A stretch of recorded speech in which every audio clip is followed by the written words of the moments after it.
हाथ भैया बहनों, आज आपका जो कल श्लेष अलंकार हुआ था उससे आगे का जो अब है वो भेद है। इसके श्लेष के भी दो भेद होते हैं। श्लेष अलंकार के भी दो भेद होते हैं, अभंग श्लेष और सभंग श्लेष। अभंग श्लेष में क्या है कि जहाँ शब्द के टुकड़े किए बिना ही उससे कई अर्थ निकले, वहाँ अभंग श्लेष होता है। जैसे बलिहारी नृप कूप की गुण बिन बूंद न देई, यहाँ पर जो ये गुण आया है, यह दो शब्दों के लिए आया है। ये गुण है वो दो शब्दों के लिए प्रयुक्त हुआ है, एक तो नृप और एक कूप। नृप राजा के लिए और एक कूप यानी रस्सी के लिए। गुण राजा में होता है तभी उसकी पूजा होती है, और एक कूप का मतलब होता है कुआं, कुएं से पानी निकालने रस्सी का जरूर प्रयोग होता है। तो गुण यहाँ पर दो जगह प्रयुक्त हुआ है। इसी प्रकार सभंग श्लेष में क्या है कि जहाँ शब्द के टुकड़े करने से, जहाँ शब्द के टुकड़े, इसमें टुकड़े किए बिना था, इसमें शब्द के टुकड़े करने से एक से अधिक अर्थ निकले, वहाँ सभंग श्लेष होता है। जैसे अजो तरोना ही रहो सुरती सेवत इकंग, यहाँ पर तरियोना जो शब्द है इसका दो जगह प्रयोग हुआ है। एक तो होता है जो कानों के कर्णफूल होते हैं, कानों के जो कर्णफूल होते हैं उसके लिए, और दूसरा होता है जो आपके कानों में, इसके अंदर क्या है कि एक तो आपके कानों के कर्णफूल के लिए, और दूसरा होता है तरियोना, जो जीव इस पृथ्वी से तरा नहीं उसके लिए भी तरियोनों का प्रयोग हुआ है। तो यहाँ दो जगह प्रयोग हुआ है इसमें टुकड़ी की करने पर। ठीक है, आगे का अगला अलंकार जो होगा अभी करा रहे हैं। उपमा के जो अगला अलंकार है वो चौथा नंबर का, वह है उपमा का अलंकार। इसकी परिभाषा है, पहले परिभाषा समझिए। जहाँ दो भिन्न पदार्थों की, उस वाक्य के अंदर तो कोई दो ऐसी चीज़ें आई होंगी जिनकी आपस में कंपेयर होगी, तुलना होगी। कोई ऐसी दो चीज़ होगी या वस्तु होगी या किसी का नाम होगा, उनकी तुलना की जाएगी वाक्य के अंदर। उपमा अलंकार की सबसे बड़ी पहचान ये है, और इसमें वाचक शब्द जरूर आएगा, ये जल्दी पहचान लोगे आप। बोर्ड में यदि एग्जाम्पल आता है, जैसे ये इसके अंदर एग्जाम्पल है ये वाला, तो आप तुरंत पहचान जाओगे। एक तो वाचक शब्द दिखाई देगा, और किसी वस्तु या किसी चीज़ की या किसी के नाम की आपस में तुलना की जाती है। जहाँ दो भिन्न पदार्थों की किसी समान गुण धर्म के कारण तुलना की जाती है, उसके गुण और धर्म जो भी है उसके अनुसार यदि तुलना की जाती है, वहाँ उपमा अलंकार होता है। दूसरे शब्दों में इसकी दूसरी परिभाषा भी दी हुई है। दूसरे शब्दों में जहाँ उपमेय को किसी गुण धर्म के आधार पर, उपमेय क्या होता है वो मैं नीचे लिख रहा हूँ, इसके चार है उपमा के अंग, जिसमें उपमेय को किसी गुण धर्म के आधार पर उपमान के समान होना बताया जाए, वहाँ उपमा अलंकार होता है। ये दो तरीके से इसमें परिभाषा दी गई है। अब आपको इसका उदाहरण के द्वारा ही जल्दी समझ में आएगा।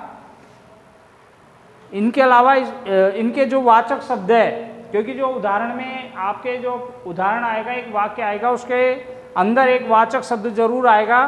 तो वो वाचक शब्द कौन कौन से हैं? समान, सा, सदृश, सरिश आदि।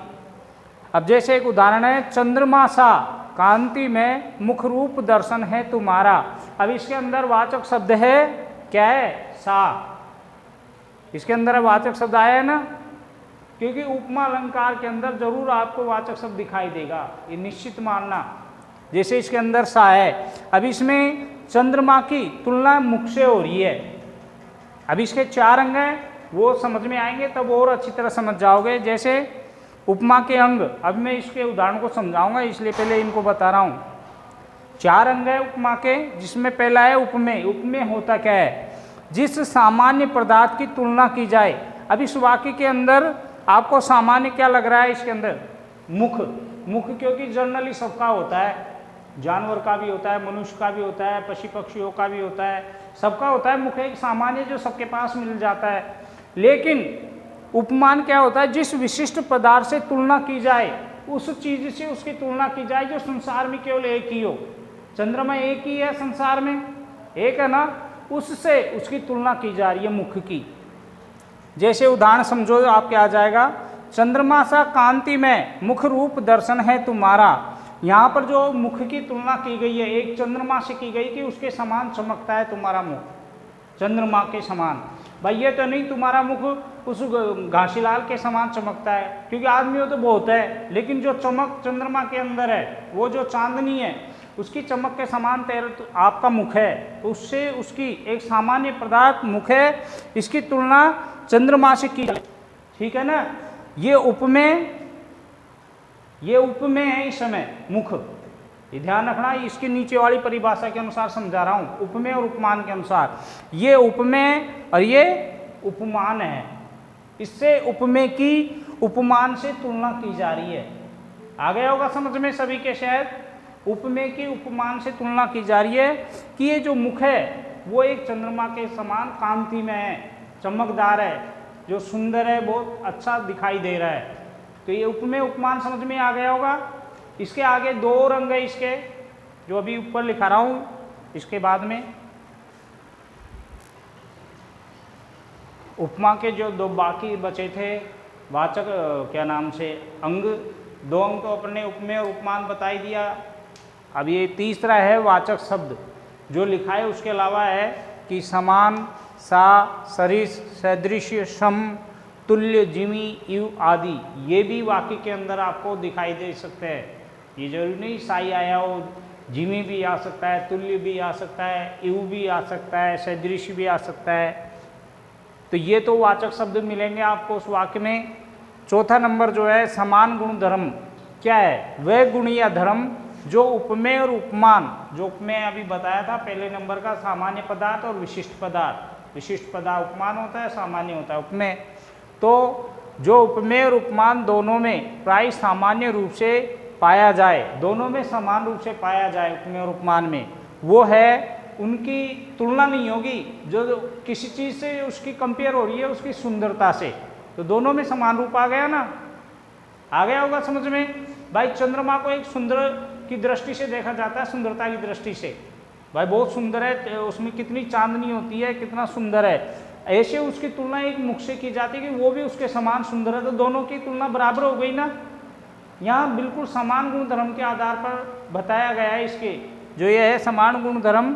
उपमेय और उपमान दोनों में एक समानता दिखाई देती है, वो होती है सुंदरता की, कि दोनों को समान रूप से सुंदर के रूप में तुलना की जा रही है उपमेय और उपमान में। नहीं आया समझ में? आ गया होगा। आज इतना ही, धन्यवाद।